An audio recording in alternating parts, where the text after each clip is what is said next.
স্টেশনের কোনো এক প্রহর দেখেছিলাম আমি তোমাকে, দাঁড়িয়েছিলে তুমি নীল শাড়িতে, ভাবছিলে কি যেন আনমনে।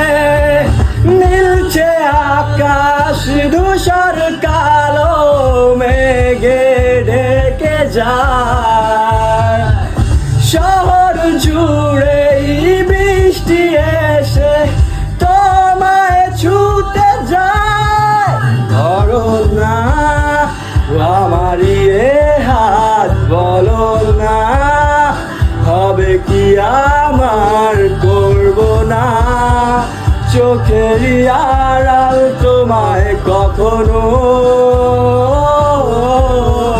বলো না মনে কি রাখবে একটু ভালো, আমাকে বাসবে বলো না, থেকে কি যাবে পাশে চিরকাল।